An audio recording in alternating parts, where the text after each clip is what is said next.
بسم اللہ الرحمن الرحیم اعوذ باللہ من الشیطان اللعین الرجیم بسم اللہ الرحمن الرحیم بہ نستعین وہو خیر ناصر ومعین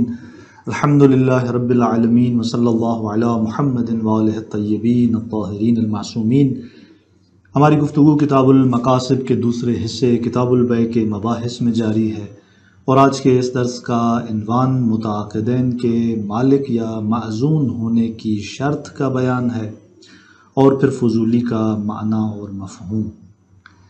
اس اعتبار سے آج کے ہمارے اس درس کے اہم مطالب میں سے ایک مطلب متعاقدین کے مالک یا معزون ہونے کی شرط کو بیان کرنا، جس طرح پیچھے ہم کچھ شرائط کو بیان کر چکے ہیں، اور اس کے بعد پھر فضولی کا معنی اور جو تعریف بزرگان نے کی ہے فقہ کے اندر اسے بیان کریں گے، اور اس طرح فضولی کے جو مصادیق ہیں کہ فضولی کن موارد کو شامل ہوتا ہے اس تعریف کی بنیاد پر۔ تو چلتے ہیں اپنے پہلے عنوان کی طرف کہ جس میں آغا شروط کو بیان کرتے ہوئے متعاقدین کے حوالے سے اس شرط کو بیان کرنے جا رہے ہیں کہ متعاقدین مالک یا معزون ہونے چاہیے۔ اگر آپ کو یاد ہو تو پیچھے جو مسائل بیان ہوئے ان میں سے چندین شروط متعاقدین کی بیان ہو چکی کہ دونوں بالغ ہونے چاہیے، دونوں عاقل ہونے چاہیے، قصد رکھتے ہوں مدلول عقد کی نسبت،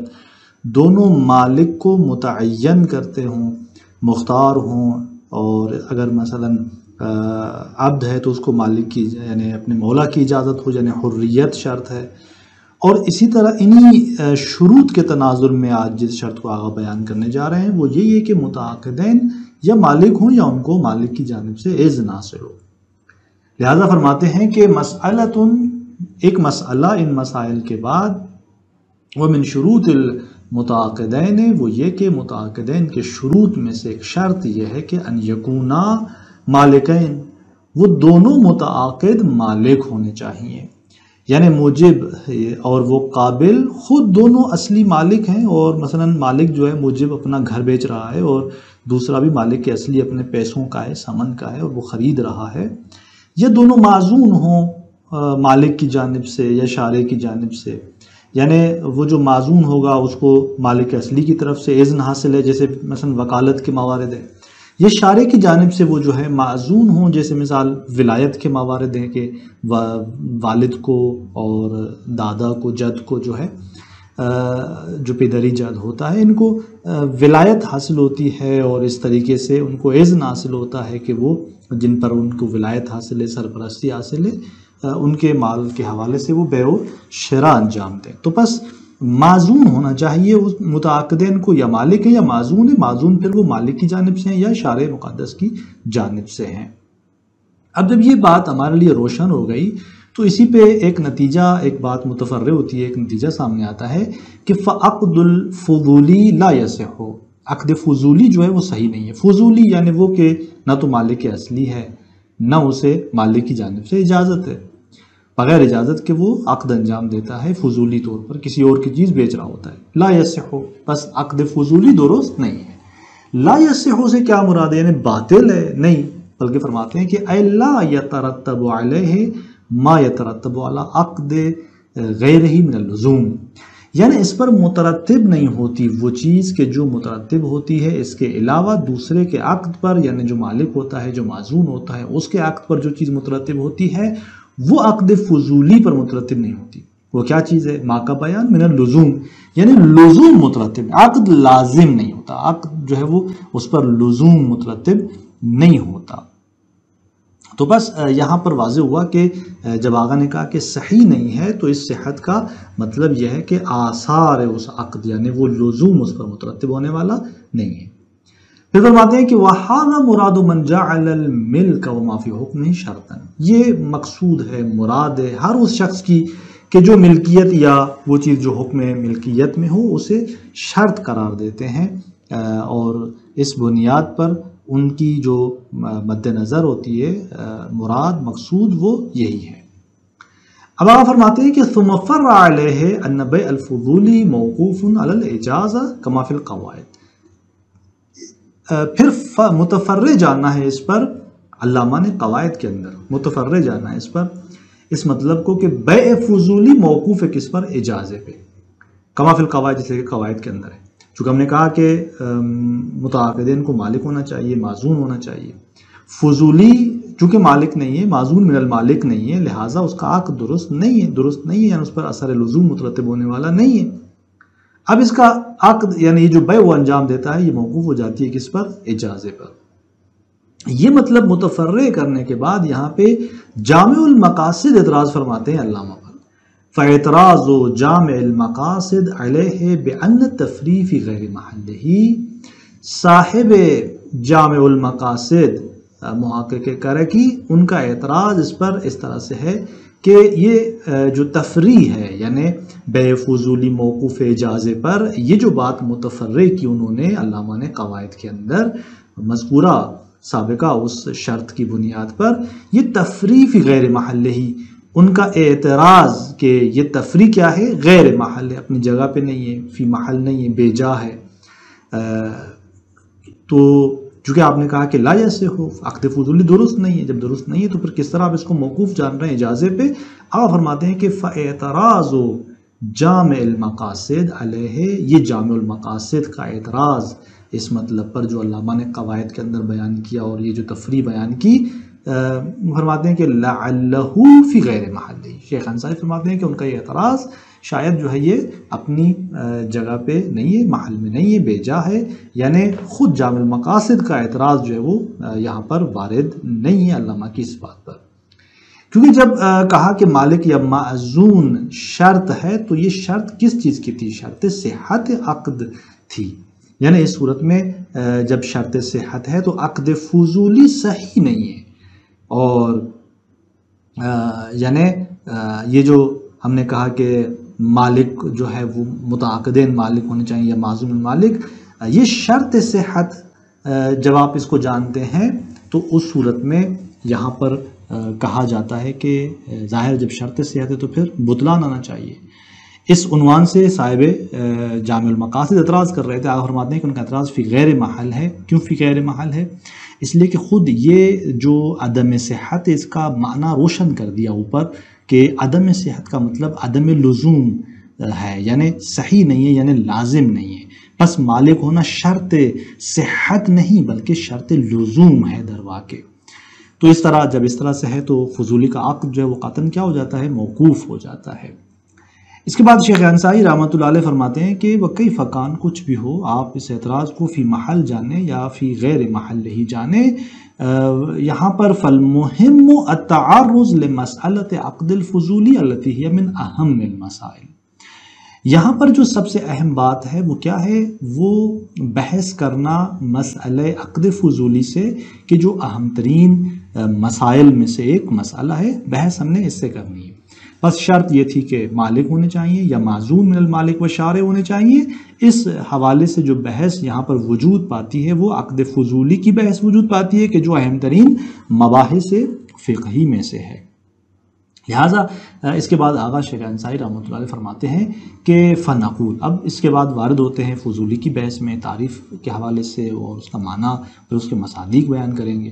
فرماتے ہیں کہ فنقول، جب بحث ہم نے عقد فضولی کے حوالے سے بیان کرنی ہے تو ہم یہ کہیں گے کہ اختلف الاصحاب وغیرہم فی بیع الفضولی. فرماتے ہیں کہ یہاں پر اصحاب اور غیر اصحاب نے یعنی علماء شیعہ، علماء اہل سنت نے اختلاف کیا ہے بیع فضولی کے سلسلے میں، بلکہ مطلق عقد فضولی کے سلسلے میں. اس کے بعد کہ وہ ان کا اتفاق اس بات پر کہ ایقاع باطل ہے فضولی کی. یعنی در واقع فضولی کے انشاءات کو وہ دو حصوں میں تقسیم کرتے ہیں. انشاءات ایقاعات کی صورت میں جیسے طلاق وغیرہ ہے، عتق وغیرہ ہے، یا پھر اس کے انشاءات جو ہیں وہ عقود کی صورت میں جیسے بیع ہے، نکاح، اجارہ وغیرہ. جہاں ایقاعات کی بات ہے تو وہ اتفاق کرتے ہیں کہ قطعاً باطل ہے، اور جہاں پر عقود کی بات ہے وہاں پر عقود کے اندر اختلاف ہے ان کا، اور بعض مطلقہ من کے قائل ہیں، بعض مطلقہ جواز کے قائل ہیں، بعض تفصیل کے قائل ہیں. کہ بہرحال ان اقوال کو بیان کیا گیا ہے جیسا کہ شیخ انصاری فرماتے ہیں کہ کما فی غایت المراد، الاقوال کے غایت مراد کے اندر اقوال کی بنیاد پر اس اختلاف کو بیان کیا گیا ہے. اس کے بعد آگا وارد ہوتے ہیں فضولی کی تعریف میں کہ والمراد بالفضولی کما ذکرہ الشہید قدس سرہ، فضولی سے کیا مراد ہے؟ فضولی سے مراد جیسا کہ شہید نے اس مطلب کو یعنی اس تعریف کو بیان کیا ہے وہ اس طرح سے ہے کہ هو الکامل الغیر المالک للتصرف ولو کان غاصبا، فضولی وہ انسان کامل ہے، یعنی وہ انسان ہے کہ جو دیگر شرائط کے اعتبار سے کامل ہے، تمام شرائط اس کے پاس موجود ہیں، جیسے بالغ ہونا، عاقل ہونا، قاصد ہونا، مختار ہونا وغیرہ۔ المالک هو الکامل الغیر المالک، کامل ہے دیگر شرائط کے اعتبار سے لیکن غیر مالک ہے للتصرف، اس چیز میں تصرف کے عنوان سے جس کو وہ بیچ رہا ہے یا وہ رقم جس کے ذریعے وہ خرید رہا ہے یا دیگر جتنے بھی عقود ہیں اس سلسلے میں۔ یعنی فضولی وہ انسان کے جو دیگر شرائط رکھتا ہے لیکن مالک تصرف نہیں ہے، ولو کان غاصبا، گرچہ اس کا مالک تصرف نہ ہونا غصب کی صورت میں ہو، غاصب ہونے کی وجہ سے ہو، چونکہ یہ کہ مالک تصرف نہیں ہے، امکان ہے کہ وہ خود غاصب نہ ہو لیکن محجور ہونے کی وجہ سے وہ مالک تصرف نہ ہو،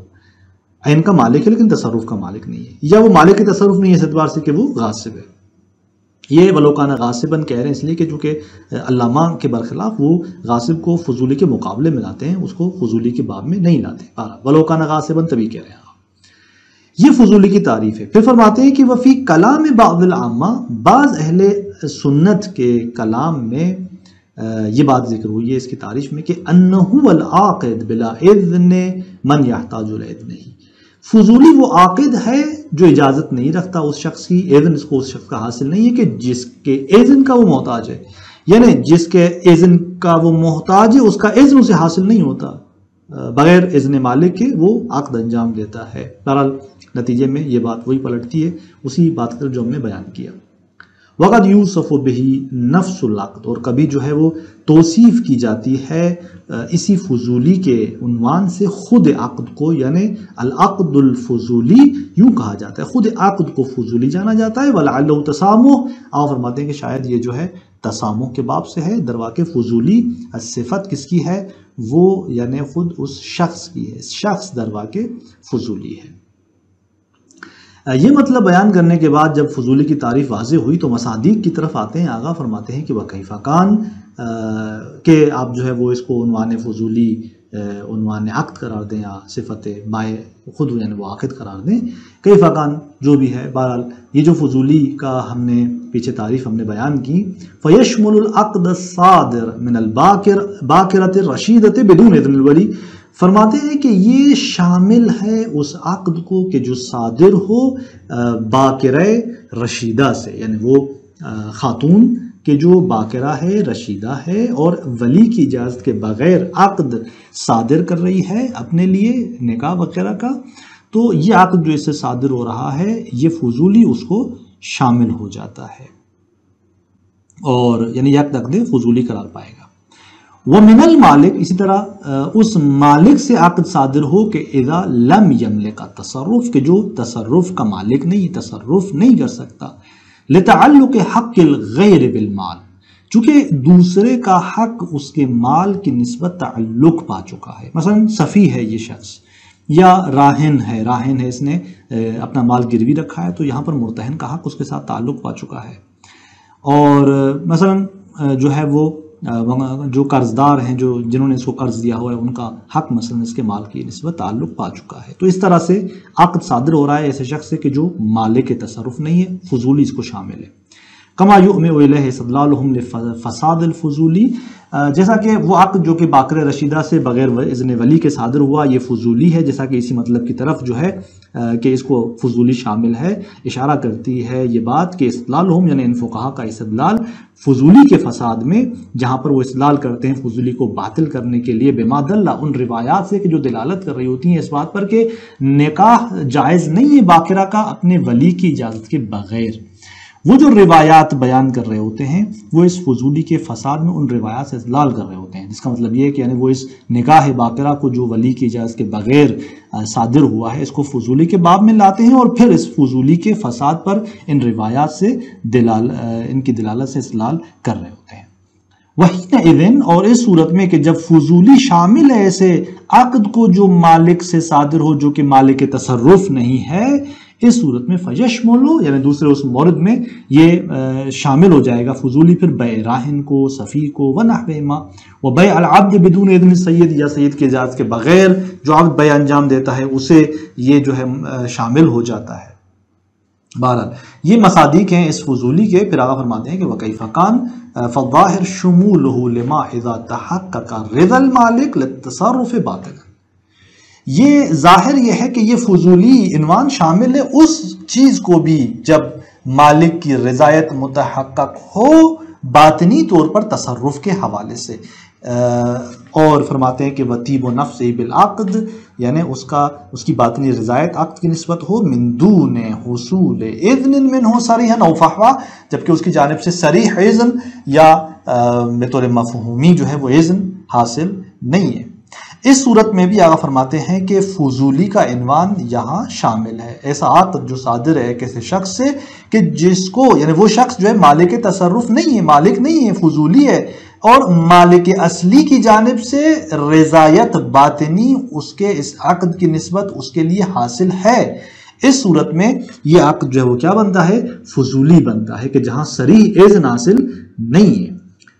کیوں؟ وجہ بیان کرتے ہیں آگا یہاں پر کہ لأن العاقد لا يصير مالکا، چونکہ ہم نے کہا کہ عاقد کیا ہونا چاہیے؟ مالک یا مالک کی جانب سے معزون۔ یہاں پر یہ عاقد نہ تو مالک ہے تصرف کا، نہ مسلط ہے اس پر بمجرد علم ہی برضا المالک، یعنی محض اس سے کہ وہ مالک کی رضا کی نسبت آگاہ ہے، عالم ہے، اس علم کے سبب وہ اس پر مسلط نہیں ہے تصرف پر، لہذا پس مالک نہیں ہے، مسلط نہیں ہے۔ اس وجہ سے یہ فضولی کا عنوان اس کو بھی شامل ہو جاتا ہے۔ تو بس یہاں پر ہم نے دیکھا کہ مالک ہونا یا معزون من المالک ہونا شرط ہے، اور اس پر بات متفرع ہوئی فضولی کی اور فضولی کی تعریف اور اس کے مصادیق ہمارے لیے روشن ہوئے۔ مزید یہ جو مطلب ہم نے بیان کیا کہ جہاں رضایت باطنی اس کو حاصل ہوتی ہے یہ بھی فضولی ہے، اس سلسلے میں مزید اس مطلب کی تائید میں دو مؤید آگا بیان کرتے ہیں، آگے اگلے درس کے انشاءاللہ اندر بیان ہوں گے، اور اس کے بعد خود شیخ انصاری کا نقطہ نگاہ اس بارے میں مختلف ہے مشہور کی نظر سے، اور وہ آگے انشاءاللہ بیان ہوگا۔ والسلام علیکم ورحمۃ اللہ وبرکاتہ۔